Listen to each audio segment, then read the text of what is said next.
அர்ஜுன் என்ற இளைஞன் ஒரு சிறிய கிராமத்தில் வாழ்ந்தான். அவன் யூடியூபில் தனது கற்பனைகளை வீடியோவாக மாற்றி வெளியிட விரும்பினான். ஆனால் அவன் தன் முதல் சில வீடியோக்களை வெளியிட்ட போதும் அதிக பார்வையாளர்கள் இல்லை, அதிக வரவேற்பும் இல்லை. அவன் சோர்வாகி தோல்வியை கண்டு முயற்சியை நிறுத்த நினைத்தான். அதே சமயம் அவனுடைய நண்பன் அவனை நோக்கி ஒரு பழைய கதை சொன்னான். நம்முடைய ஊரில் ஒரு விவசாயி இருந்தார். அவர் மண் மிகவும் காய்ந்து போனதால் சாகுபடி முடியாது என்று அனைவரும் கூறினர். ஆனால் அவர் முயற்சியை கைவிடவில்லை. மழை பெய்யும் வரை நிலத்தை பராமரிக்க தொடர்ந்தார். மழை வந்த போது அவர் நம்பிக்கையும் உழைப்பும் ஒரு பெரிய பயிராகி அவருக்கு வெற்றியை தேடிக் கொண்டு வந்தது.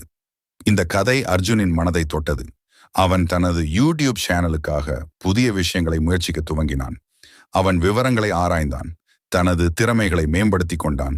மேலும் பார்வையாளர்களின் விருப்பத்தை புரிந்து கொண்டு அதன் அடிப்படையில் உள்ளடக்கங்களை உருவாக்கினான். குறுகிய காலத்தில் அவனது உழைப்பு பலன் கொடுத்தது. அவனது வீடியோக்கள் மக்கள் மனதை கவர்ந்தது. மேலும் அவனுடைய சேனல் வளர்ந்து பெரும் பார்வையாளர்களைச் சேர்ந்தது.